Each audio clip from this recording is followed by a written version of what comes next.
April 16, 1972.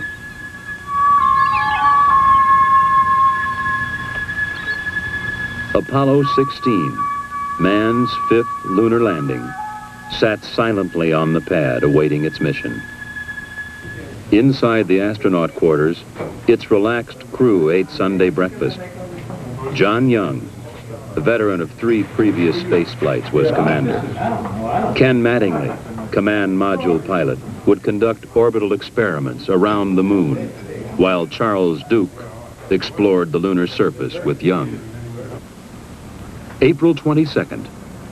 Young and Duke would find themselves strapped into a small electric car called the Rover, bouncing across the lunar plateau known as Descartes. The old water bag is working super. This is going to be a good day, Charlie. Yow! Woo! Man, that's a great big skid. We're doing 10 clicks, Tony.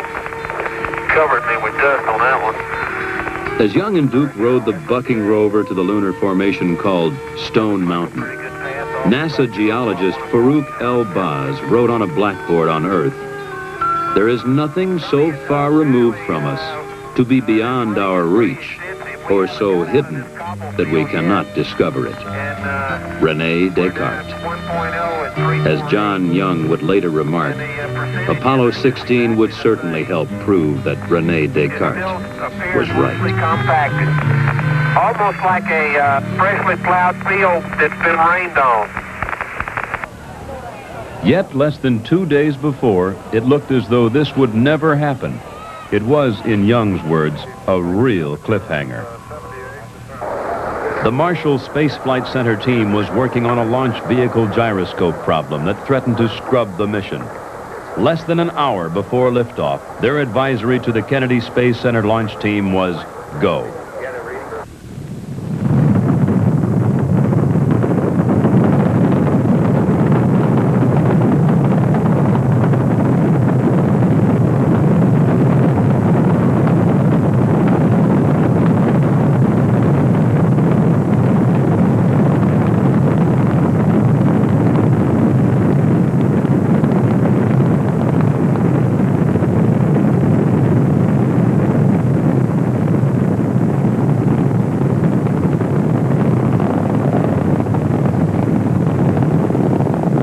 The liftoff had been perfect. Propellant tank. During the 3-day flight to lunar orbit, the problems encountered had been more annoyances than critical, such as paint flaking off the lunar module, and later a jammed antenna in one of the lunar module's several communication systems. All in all, it had been a quiet flight. April 19th. The burn into lunar orbit was right on. Hello, Houston. Sweet 16 has arrived. Ryan, this is Houston. How do you read? The subsequent maneuvers all went without a hitch. Then the next day, April 20th, Young and Duke undocked the lunar module preparatory to landing, leaving Mattingly in the command module.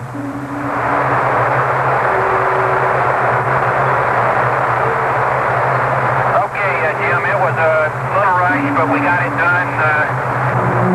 Roger 5-5, Jim, and we're sailing free. 1, stand by 1, Jim. Okay, we're on time. The next maneuver was for Mattingly to burn the main engine of his spacecraft to put it into a circular orbit.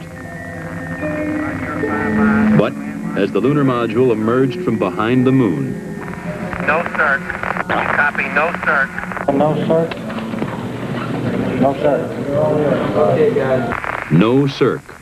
In preparing for the circularization burn, Mattingly had found apparent uncontrolled oscillations in the main engine's backup control system. Following mission rules, he did not make the burn. How long do you think it's going to take them to get rendezvous, Jerry? I think your estimate of a couple of 3 reds is more probable. With the backup system having trouble, Aren't we right only on the mark primary here? system was known to be usable on the engine needed to get the astronauts out of lunar orbit and back to Earth. However, the lunar module engines could be used if the 2 spacecraft were docked. That's right. The first step in the problem-solving technique stabilize the situation in the safest manner, get the two spacecraft, which had separated, close enough together to dock if necessary. As they get them back together, get the things back if they want them, get them mentally prepared to do what they're going to do. But now, don't take that as input. I'm not talking out loud. I want to say something unless I'm sure of. I don't see any way we can continue on. At that moment, the chances for a landing looked pretty slim. But you look at a problem step by step. Step 1 underway, you look at step 2. Analyze the problem as completely as possible within the time frame. We should make sure that that's gone, but there's no way, you don't have any other redundancy or other routes? And in lunar orbit, Mattingly flew the command module to a rendezvous as Young talked him in. Okay. Fine. Why don't you tell me what to do there, John? Okay. Word's coming back kind of initially from North American that they're suspecting a rate feedback. Building 45 is Jim McDevitt. The team was coming up to speed, not only at the Manned Spacecraft Center, but from MIT in Massachusetts to North American in Southern California. Isolate the trouble, simulate it, evaluate it. You can't use it if you got a broken wire. You don't know it's going to come back again. See now like I'm drifting the other way. Not according to my needles. Okay, I'll believe your needles. Of course, then you would have had no options. Okay. Go ahead. I mean, then it's full speed ahead.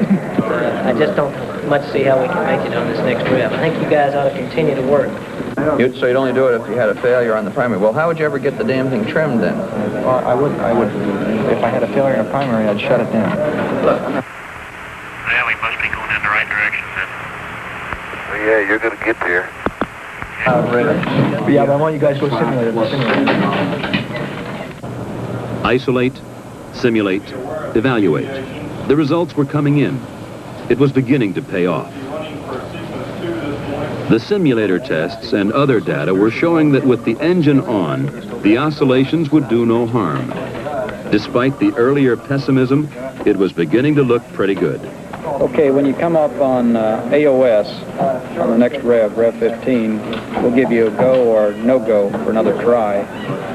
Manned Spacecraft Center Director Dr. Christopher C. Kraft, Jr. just came back into the control center after having attended a meeting by management people in one of the back rooms, and the situation is go for landing. Well, have at it, babe. So we're going to try it. And, You do have a go for another try here at PDI on Rev 16. Once more, they would pass behind the moon. And on the next revolution, John Young and Charlie Duke would start their swift descent to the Descartes Plateau.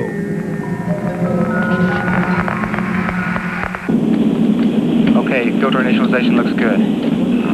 Right on. Feel that beauty? Come on. 200. Pro. Pitch over. Pitch over. And here it is. Gator, Lone Star. Right on. Call me the thanks, Charlie. Okay, 40 degrees, 38 degrees. Right Helmet on dot, north ray. Okay. Looks like we're going to be able to make it, John. There's not too many blocks up there. Ryan, you go for landing. so right now it looks pretty good. Go. Go, Hunter. Okay, any words in this? Go, let's go, Fred. Looking good. It looks good. Flow rate's going down. I'm looking at X. There comes the shadow.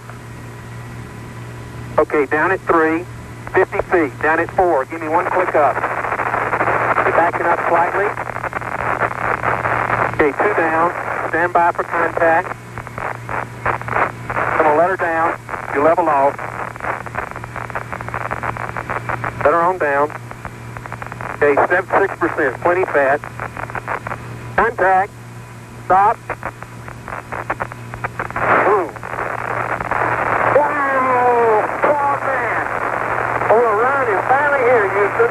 Fantastic. The original plan had called for Young and Duke to get out and explore shortly after landing. However, the near abort had lasted 6 hours. The tired astronauts would sleep. Okay. April 21. Mission Commander John Young stepped onto the Descartes formation. 11:58 a.m. Eastern Standard Time. They are mysterious and unknown Descartes.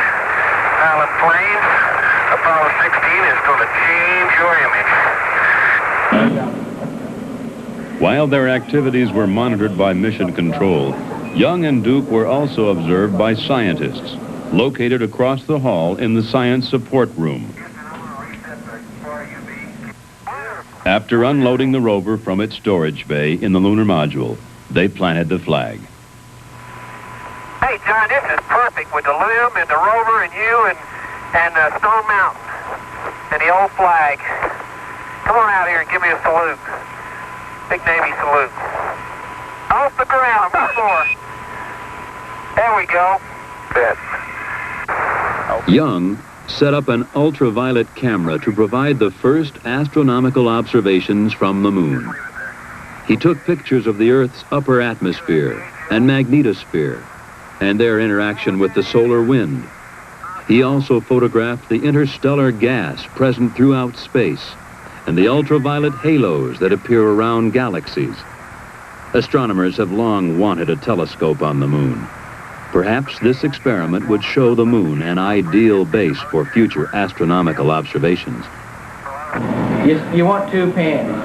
Yeah, we would like to. John said. I'm not leaning on Duke it. drilled a hole into which a heat flow probe was to be placed, part of one of the experiments attached to the station. As Duke drilled, Young set up the central station and the remainder of the experiments. Then, what many considered the biggest disappointment of the mission. Probably just some rocks down there in the regolith, Tony. You know, it looks, I bet it's just like the side of that fresh crater we saw back near the LIM. Charlie, what? Something happened here. What happened? I don't know.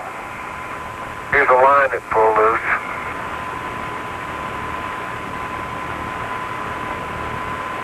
Uh-oh. What line is it? That's the heat flow. Pulled it off. Kind of sorry. I didn't even know it. But that means you've got to mate all those wires, separate wires in there, and have them insulated from one another. That's right.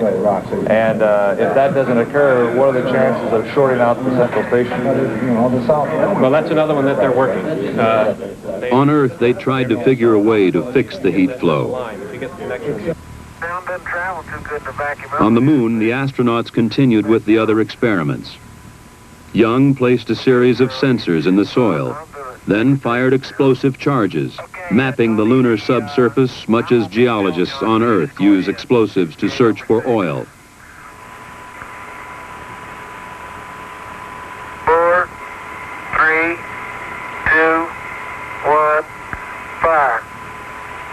Stuck in the ground and I try to get this thing over and spins the whole They continued to sample the area and activate the experiments. Then they returned to the rover and prepared for their first trip away from the landing site in search for geological samples. And here we go. Their first traverse would take them about 1 kilometer west of the landing site. They would make 2 stops to collect samples and conduct experiments. You had 10529 in your flight plan. But it couldn't pick a better spot. John, you're just beautiful. That is the most beautiful sight. What's that? You're standing there on the rim of that crater. This guy, don't really know. You're going to have to use a hand. Young used a portable instrument to measure the local magnetic field. He would later record the most intense magnetic field ever found on the moon, far higher than scientists ever suspected. What's that, Charlie? It's really some crater. As you come around there, there's a rock in the near field on this rim that has some white on the top of it. We'd like you to pick it up as a grab sample. This one right here? That's it. This one right here? That's it. You got it right there.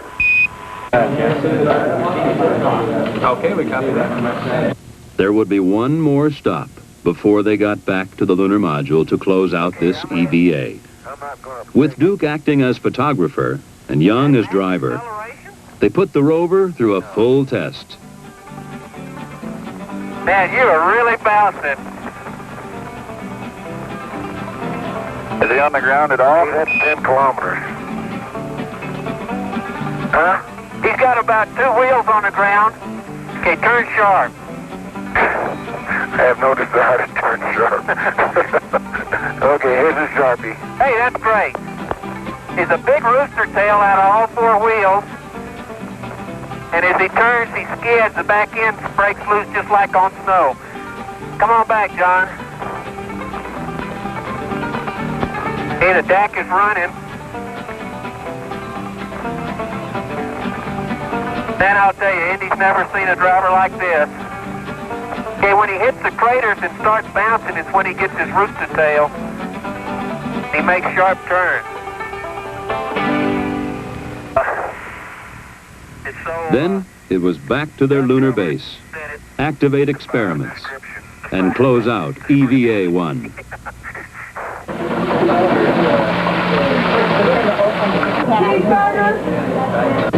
P-wise exercise, is that right? Physical fitness, gym level? Hey, that's right. Please don't take pictures of the hot dogs. Showing the low residue, high protein diet. Anybody got any? On Earth, the scientists took a break. Tomorrow would be another busy day.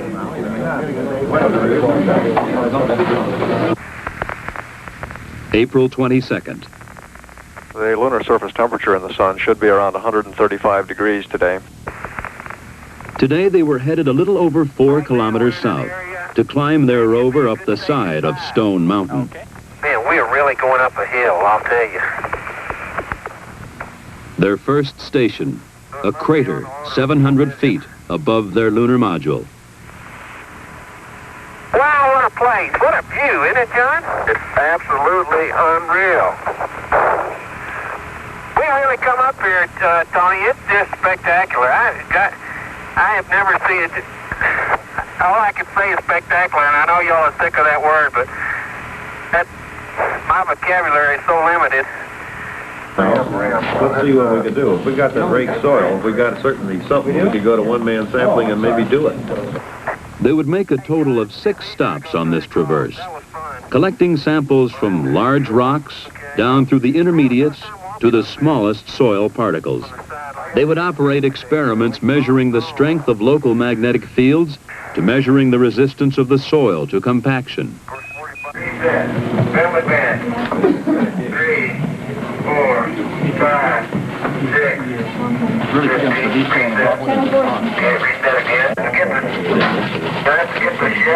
How far away is that crater?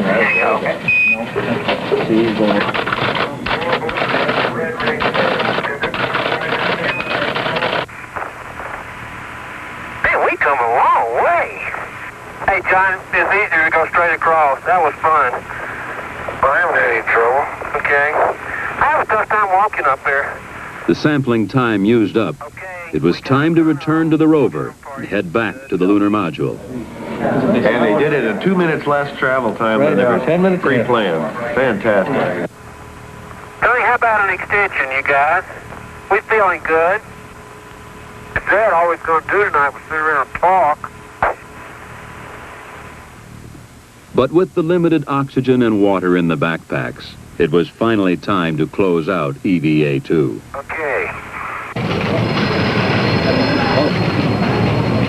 Now I think they realize that it's not more, well, a gee whiz, like my friend said, thrill, but it's real exploration, and this is much more serious and much more important for the future of mankind than just a plain exploit, a technical or technological exploit. This is exploration. Ray Bradbury claims that what mankind sees in the exploration of space is his first chance at immortality since he invented religion. That about gets it. April 23rd. The decision had been made not to try and fix the broken heat flow experiment because of the time and complexities involved. Traverse number 3. Today, Young and Duke would head north about 5 kilometers to North Ray Crater, the largest lunar crater to be sampled by men. Outstanding. Hey, Tony, it seems to me this is a more subdued surface over here than going towards South Ray. Oh, spectacular. Just spectacular. Wow. Sorry, Charlie. Beautiful. I gotta keep my eye on the driving. That's great. Jack, that's a good point to remember. All three crews now tend to think they're there before they get there. I remember. Man, does this thing have steep walls. They said 60 degrees. Now, I tell you, I can't see to the bottom of it, and I'm as close to the edge as I'm going to get. That's the truth. Now the routine, if anything on the moon can be called that. Test, collect, photograph. Keep moving. Time is precious on the moon. The crater, they look like drill holes is what they look like. You do that in West Texas and you get a rattlesnake. Here you get permanently shattered soil. How about rolling that one over? No way. Then, one of the most spectacular discoveries of the mission. Look at the size of that biggie. It is a biggie, isn't it? It may be further away than we think. No, it's not very far. It was just right beyond you. And we better press on for the big boulder? Can't blink here, it's dirty. Okay, we're headed that way. You get the tongs, John? Yep, we got it. I'll carry the rake.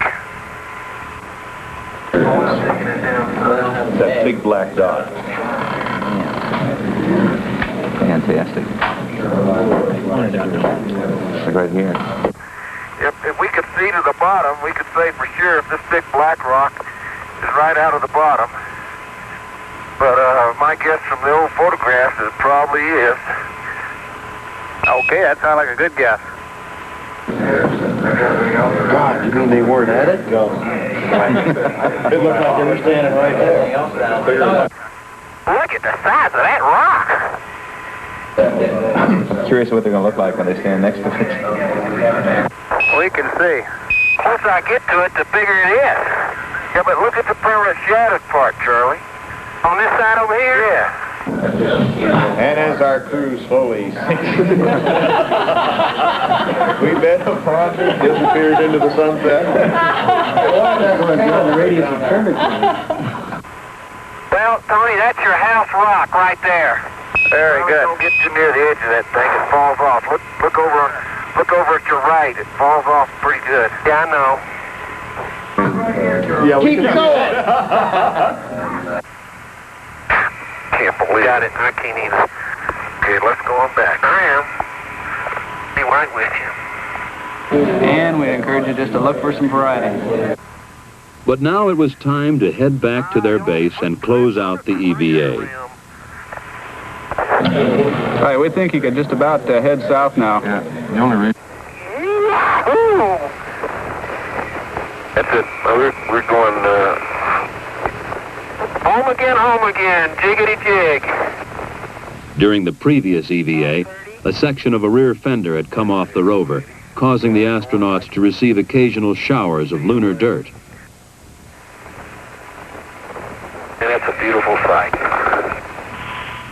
Young parked the rover, then moved out to join Duke, enter the lunar module, and prepare for liftoff. Boy, Houston, the beauty of this place is just absolutely incredible. Smile. FAO. Don't be mad. We'll get it up there. See how nice and leisurely it's been? That's the way it should be, getting ready for ascent. 10 seconds. What a ride, what a ride.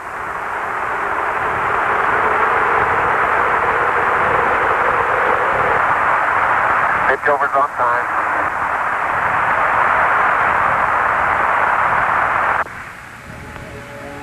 Together in orbit, the two spacecraft pirouetted, each inspecting the other. This is one of the fastest maneuvers I've made in a long time.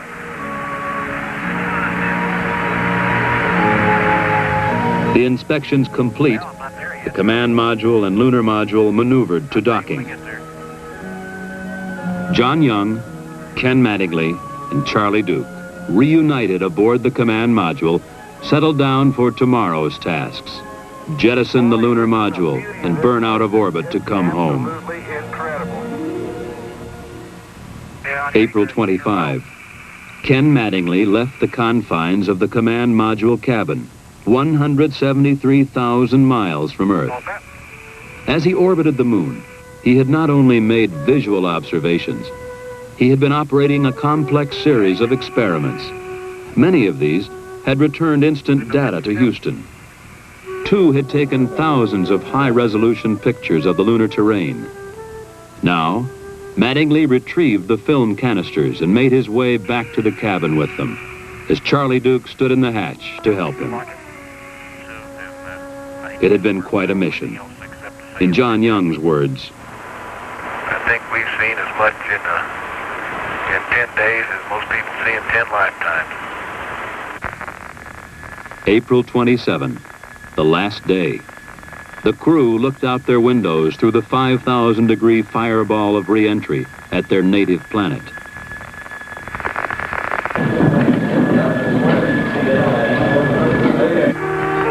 Recovery, this is Apollo 16. Apollo 16, this is recovery. Welcome back, go ahead. That is beautiful, isn't it?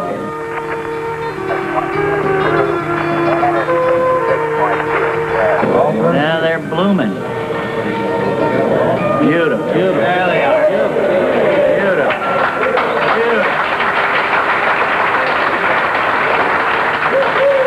Apollo Control Houston, an observer on the Ticonderoga estimates the distance from the ship about 1 mile.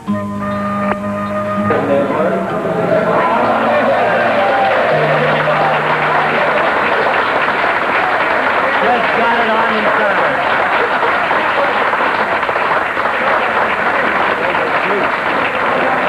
There we go, Joe.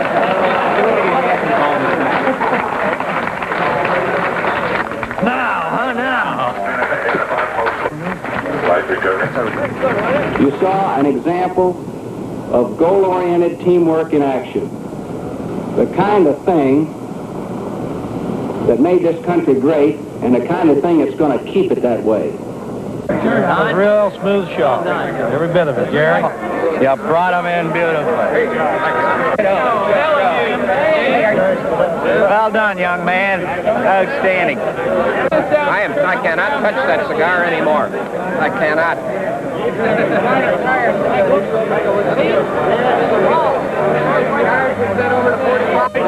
I told them they're going to improve the skyline. We're in trouble. Mike, congratulations. Well done. Yeah, we get one more. Well done. One more to go. I just hope